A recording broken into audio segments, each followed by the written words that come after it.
நினைவு தூண் திறந்து வைத்தல் ஆகிய முப்பெரும் விழாவை அரியலூர் மாவட்ட ஆட்சித்தலைவர் திருமிகு ஓ ரத்தினசாமி IAS அவர்களை நம் அனைவரையும் வரவேற்று உரையாற்றி சிறப்பித்திருக்கிற இப்பள்ளியின் தலைமை ஆசிரியர் திருமதி கா சாந்தி அவர்களை,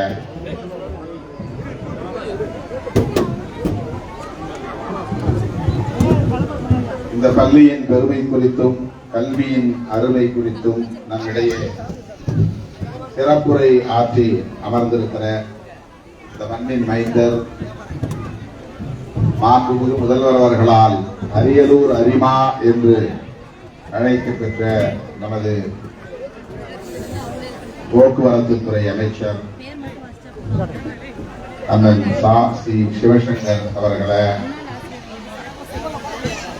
இந்த பள்ளிக்கு 2 லட்சம் ரூபாய் மேம்பாட்டு நிதியிலிருந்து வழங்கி மாணவ செல்வங்களின் கல்வியை மேம்படுத்த வேண்டும் என்கிற பொறுப்புணர்வோடு பணியாற்றிக் கொண்டிருக்கிற ஜெயங்கொண்டம் சட்டமன்ற உறுப்பினர் அன்பு இளவல் காசோகா கண்ணன் அவர்களை, இந்த நிகழ்வில் பங்கேற்று இதனை சிறப்பித்துக் கொண்டிருக்கிற மாவட்ட முதன்மை கல்வி அலுவலர் சிவானந்தன் அவர்களை, மாவட்ட கல்வி அலுவலர் தொடக்க கல்வி திருமதி கௌசர் அவர்களை, வட்டார கல்வி அலுவலர் ஆண்டிமடம் நெப்போலியன் சுதன்குமார் அவர்களை, வட்டார கல்வி அலுவலர் ஆண்டிமடம் திருமதி சந்திரலேகா அவர்களை, வட்டார வளமைய மேற்பார்வையாளர் ஸ்ரீ அருமைராஜ் அவர்களை, பெற்றோர் ஆசிரியர் கழக தலைவர் இரா வேல்முருகன் அவர்களை மற்றும் ஆசிரியர் பெருமக்களை, இந்த பகுதி வாழ் பெரியோர்களை,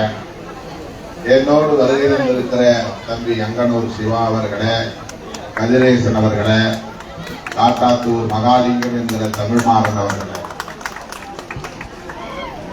உங்கள் அனைவருக்கும் என்னுடைய பணிவார்ந்த வணக்கத்தை தெரிவித்துக் கொள்கிறேன்.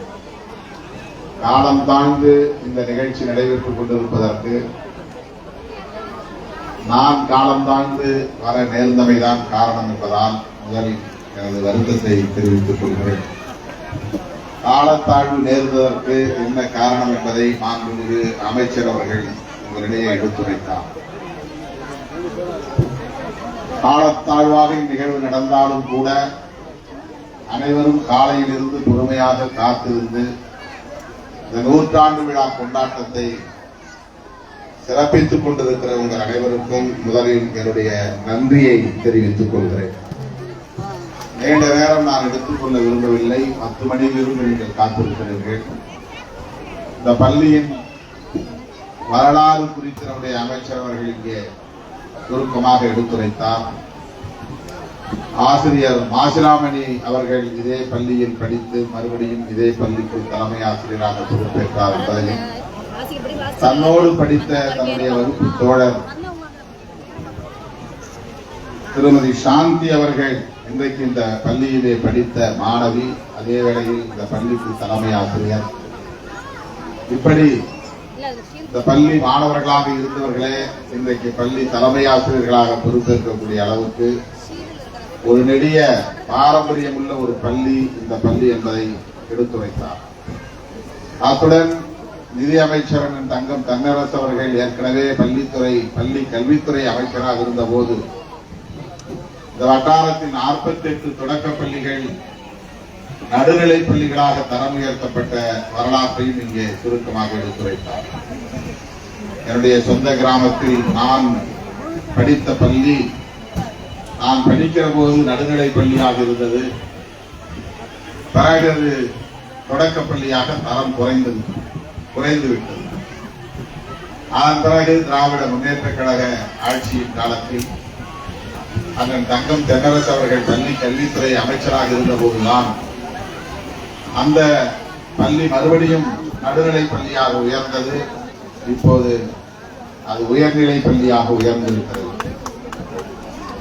கல்வி வளர்ச்சியில் தான் ஒரு தேச வளர்ச்சி அடங்கியிருக்கிறது.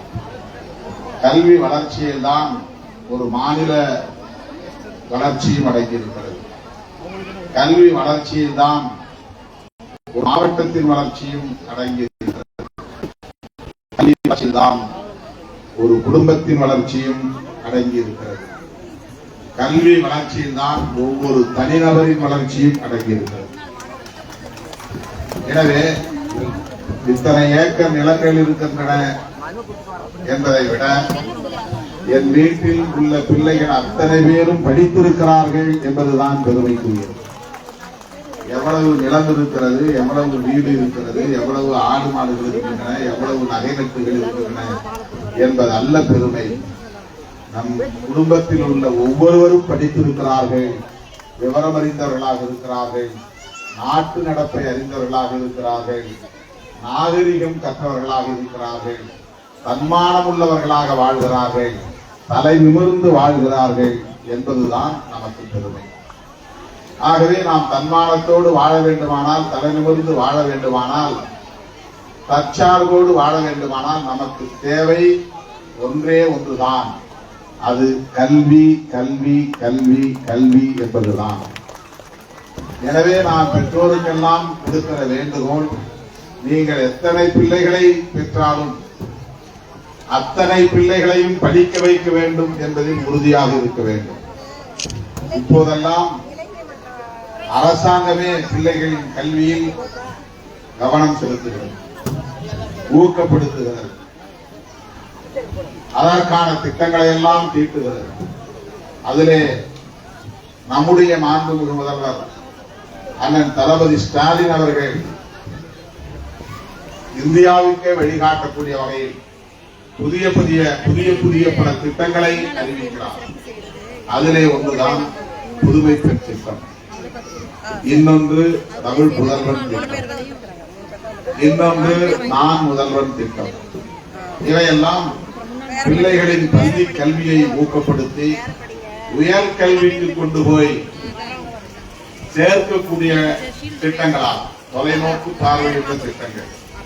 ஏனென்றால் பெரும்பாலும் கிராமப்புறங்களிலே பிள்ளைகள் பள்ளியில் ஆர்வப்பட்டு பெற்றோர் போய் சேர்ப்பதுண்டு. 3ஆம் வகுப்போடு நின்று விடுவார்கள், பிறகு ஆர்வம் காட்டுவதில்லை. 5ஆம் வகுப்போடு நின்று விடுவது, பிறகு பிள்ளைகளை பள்ளிக்கு அனுப்புவதில்லை. 8ஆம் வகுப்போடு நிறுத்தி விடுவது. நடுநிலை பள்ளி 8ஆம் வகுப்பு வரை இருக்கிறது. 8ஆம் வகுப்பு வரை படித்தால் போதும், வேற ஊருக்கு பிள்ளைகளை அனுப்புவதில்லை. பாதியிலே படிப்பை நிறுத்தி விடுவது. 10ஆம் வகுப்போடு சில பிள்ளைகள் படிப்பை பாதியிலே நிறுத்துவது. முன்பெல்லாம் நாங்கள் படிக்கிற போது 11ஆம் வகுப்பு தான் பள்ளி இறுதி ஆண்டு. 11ஆம் வகுப்புல ஆங்கிலம் கணக்கு ரெண்டும் பெரிய சவால். ஆங்கிலத்திலும் கணக்கிலும் பெரும்பாலான பிள்ளைகள் வெற்றி பெறுவதில்லை, தேர்ச்சி பெறுவதில்லை. அவ்வளவுதான், அதற்கு பிறகு படிப்பதில்லை. இங்கிலீஷ், மேத்தமெட்டிக்ஸ் இது ரெண்டுலையும் ஃபெயில் ஆனா அதுக்கப்புறம் படிக்க போகிறது. இப்படி டிராப் அவுட் என்பது, படிப்பை பாதியிலே நிறுத்துவது என்பது நம்முடைய குடும்பங்களில், குக்கிராமங்களில் வசிக்கக்கூடிய குடும்பத்தை சார்ந்தவர்களின் பிள்ளைகள் பெரும்பாலும் பாதிக்கப்படுவது. கேட்டா நான் 8ஆம் கிளாஸ் வரலும் படித்தேன், 4ஆம் கிளாஸ் படித்தேன், 10ஆம் கிளாஸோடு முடிச்சுக்கிட்டேன். அதுவும் பெண் பிள்ளைகள்னா 8ஆம் வகுப்பு படிக்கிற போது பருவத்துக்கு வந்து விடுவார்கள். அது இயற்கை. பருவத்துக்கு வந்துருச்சுன்னா அப்புறம் பள்ளிக்கு அனுப்புறது. போதும், படிச்சது போதும், இனிமேலாம் ஸ்கூலுக்கு போக வேண்டாம், கையெழுத்து போட கத்துக்கிட்டல போதும், அதுக்கு அடுத்து என்ன வேலை, கல்யாணம் பண்ணி வைக்கணும். இப்படித்தான் கடந்த காலங்களில் இருந்தோம். இந்த நிலையை முற்றாக மாற்றக்கூடிய வகையில், தலைகீழாக புரட்டி போடக்கூடிய வகையில் இன்றைக்கு 10ஆம் வகுப்பு இறுதித் தேர்வாக இருந்தாலும் 12ஆம் வகுப்பு இறுதித் தேர்வாக இருந்தாலும் முதல் மதிப்பெண் எடுப்பவர்கள் பெண் பிள்ளைகளாக இருக்கிறார்கள். மாவட்ட அளவிலே, மாநில அளவிலே அதிக மதிப்பெண்கள் எடுப்பவர்கள் பெண் பிள்ளைகளாக இருக்கிறார்கள். அந்த அளவுக்கு பெண் கல்வி இன்றைக்கு வளர்ச்சி அடைந்து வருகிறது. பள்ளி படிப்போடு நிறுத்திவிட்டு அதன் பிறகு வேலை தேடுவது அல்லது திருமணம் செய்வது, இதுவும் தவறு. எந்த அளவுக்கு உயர்கல்வி, அதாவது பட்ட வகுப்பு படிப்பது, BA, BSc, BCom இது போன்ற படிப்புகள், அல்லது லா படிப்பது, சட்டம் படிப்பது, அல்லது மருத்துவம் படிப்பது, அல்லது என்ஜினியர் பொறியியல் படிப்பது, இப்படி தொழிற்கல்வி படிப்பது, இதற்கெல்லாம் பணம் இல்லை, இதுவெல்லாம் என்னால படிக்க வைக்க முடியாது என்று பெற்றோர் சோர்ந்து போவார். அப்படி சோர்ந்துவிடக் கூடாது.